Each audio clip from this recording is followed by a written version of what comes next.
Hey, this is Alex Yoder with Pro Tip Tuesday, which is my favorite day of the week. And I want to talk to you today about carpeting.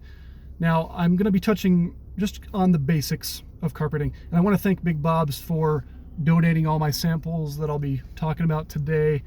Appreciate you guys letting me grab a huge pile. So, first of all, the thing to know, really the first thing to know on a more basic level is when you're putting a new carpet, please don't do a light color, but also please do a mixed blend, medium darkness. So what I mean by that is, again, don't do light color because it's not going to hide stains at all, but also do a mixed blend carpeting. I'll show you an example of that. See how there's multiple colors in there? Because doing a medium darkness at least and a mixed blend is going to hide stains much better. And you don't have to go too dark, but you want to go dark enough to where you can hide those stains. Now, the other thing to know is, in terms of the product itself, I'm a pretty big fan of what's called a cut Berber versus a traditional plush carpeting. Let me show you the differences here. The pink one that I showed you earlier, that's a cut Berber.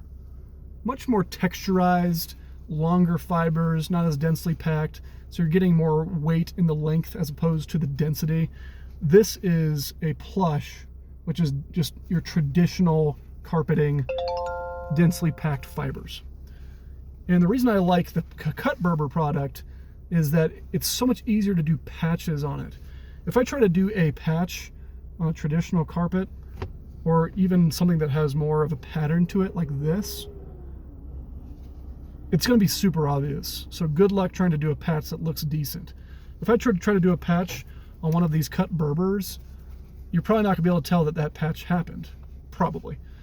Now, when you're doing those patches, what you'll normally do is, hopefully you have some leftover from when you did the carpeting originally, or just pull the carpet out of the closet and use that for the patch, and then put something that's complementing in the closet. Just a good way to save money if you're just trying to do a patch.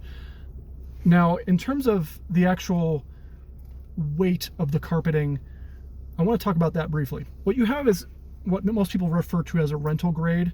Then you have what's referred to often as a builder grade. And then you have carpet that's even heavier. This here, see how thin that is? That's what would be referred to as a rental grade, which is around a 20-ounce carpeting. Around a 20-ounce carpeting. It's about as thin as it gets, okay? The pink one that I showed you, is around a 30-ounce carpeting. This one is also around a 30-ounce carpeting. That's a gray one. Whereas this here, see how thick that is and tall that is? That's more of a 40, maybe 40 plus carpeting. And when you go to these carpet stores and you get to feeling these things, you'll be able to quickly pick that up. You can feel it and say, okay, that's 40 or 50. But you'll pick this little thin thing up and be like, that's obvious, around a 20. So again, rental grade, builder grade, plus.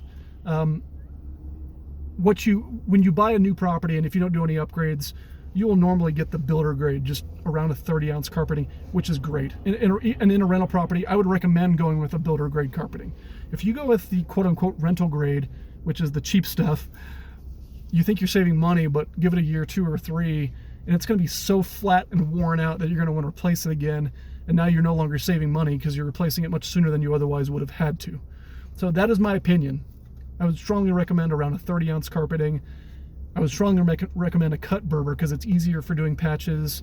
And I would strongly recommend a medium darkness with a mixed blend carpet. So that's really all I had for you guys today.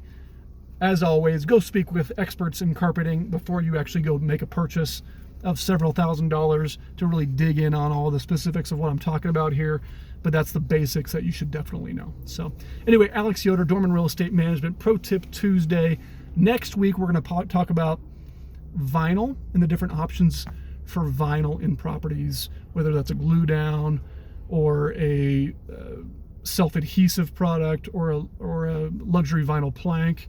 We'll go over what those different options are and sort of the cost of what you may be facing if you're going to be doing a replacement for that stuff. So anyway, have a great week. Thank you so much for tuning in. We'll see you.